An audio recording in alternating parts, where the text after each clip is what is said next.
You just spent $38 million to buy a 500-foot radio tower rising out of an open field. The paperwork clears at 10 a.m. and suddenly you own the tallest structure for 50 miles in every direction. You now own steel lattice, blinking red lights, and leases with a dozen different broadcasters. But before a single lease payment lands in your account, you already owe the FAA a compliance report. Somewhere on this tower right now, 6 different antennas are broadcasting to hundreds of thousands of listeners. Every signal bouncing off this structure earns you money, and yet you haven't collected a single dollar yet. You expected to feel like a media mogul. Instead, you feel like you just bought a very tall, very exposed liability. Every bolt, guy wire, and beacon light on this tower is now legally your responsibility. If one warning light fails, it isn't just a maintenance issue.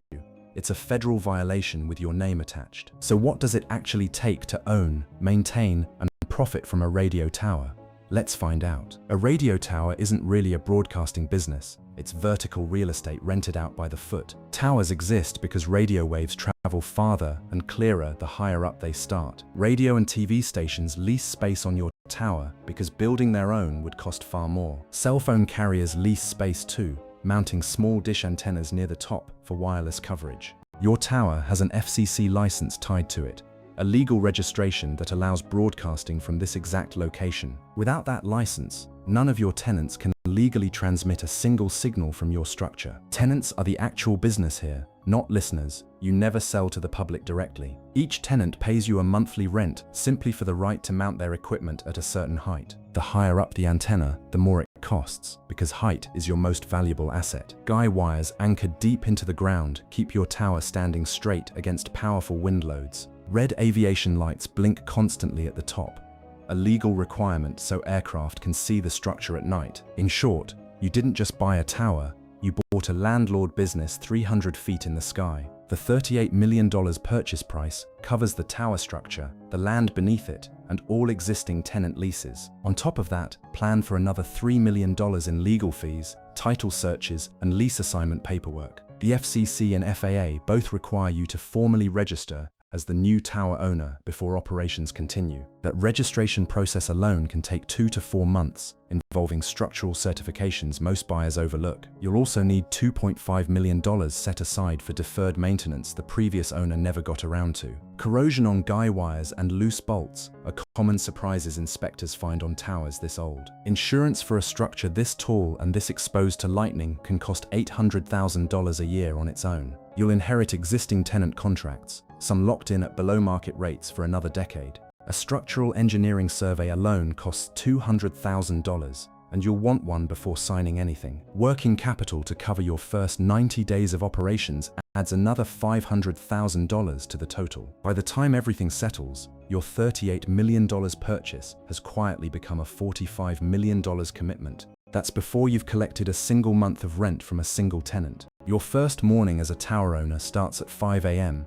when a technician checks the beacon lights remotely. A 3-person climbing crew arrives at sunrise to inspect antenna mounts near the top of the structure. Climbing a tower this tall takes nearly 2 hours each way, even for experienced crews. Your first tenant call of the day is a radio station reporting slightly weaker signal strength. An engineer confirms it's just a loose connector, not a full antenna failure, and fixes it within the hour. By mid-morning, a cell carrier's technician arrives unannounced to perform routine equipment maintenance. You quickly learn that tenants come and go on your property constantly, all day, every day. At noon, a storm rolls in, and your entire crew must climb down immediately for safety. Lightning strikes the tower twice that afternoon, exactly what the grounding system was built to handle. By evening, your first day ends with 0 revenue collected and 3 unexpected maintenance tickets opened. You didn't broadcast a single song or program yourself, yet your entire day revolved around the people who do. That's when it hits you.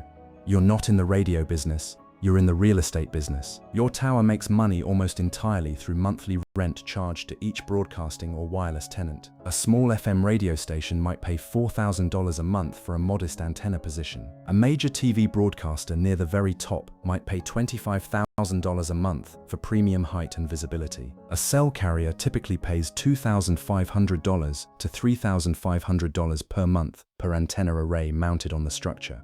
With 12 total tenants currently leasing space, your tower generates roughly $2.4 million a year in rent. Ground equipment shelters, where tenants store their transmitters.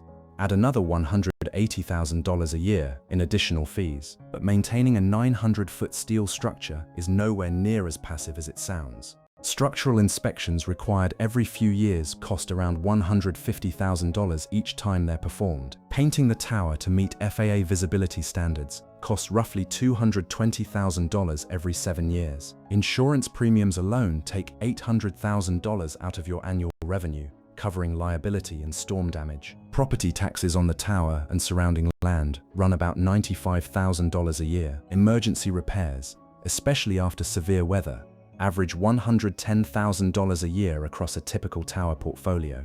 Beacon light monitoring and backup power systems cost another $40,000 annually to keep fully compliant. Ground maintenance, fencing, and security systems add roughly $60,000 a year to your operating costs. Legal and regulatory compliance work, staying current with FCC and FAA rules, costs $75,000 annually. Climbing crew contracts for routine inspections and repairs run about $180,000 a year. After every expense is paid, your tower nets around $1 million in annual profit. That means it takes roughly 45 years to fully recover your original $45 million investment through profit alone. Fortunately, the land and tower itself typically appreciate in value well beyond that timeline. Your biggest enemy isn't competition. It's the slow structural fatigue caused by decades of wind and vibration. A single tenant leaving can create months of vacancy before you find a comparable replacement. Lightning strikes are constant, and while your system is designed for them, equipment damage still happens regularly. A failed beacon light that goes unnoticed can trigger a federal fine within 24 hours. Ice buildup in winter adds enormous unplanned weight to the structure and its guy wires. A climbing accident, even a minor one, can trigger lawsuits, investigations, and insurance premium spikes. New wireless technology sometimes makes older antenna equipment obsolete, forcing tenants to renegotiate or leave entirely. Zoning disputes with nearby residents over tower visibility or perceived health concerns can stall future expansion. A nearby newly built tower can undercut your rates and pull tenants away entirely. Severe storms can knock out power to the site, requiring backup generators to kick in immediately. Most new tower owners underestimate just how much aging steel infrastructure demands in constant attention. So after $45 million invested and 45 years to recover it through profit, is owning a radio tower actually worth it? If you value slow, stable, real estate-style income over decades, the answer can be yes. Towers are remarkably resilient businesses because every broadcaster and carrier needs height, and height is permanently limited. But if you're looking for fast returns or a hands-off passive investment, a radio tower is the wrong asset entirely. This isn't a business you buy and forget. It demands constant inspection, climbing crews, and regulatory vigilance. The steel isn't your biggest asset. The leases signed with each tenant are. Owning a tower means owning gravity, weather, and time working against you, 300 feet above the ground. The height brought you tenants, but the maintenance is what keeps them. Buying the tower was the easy part.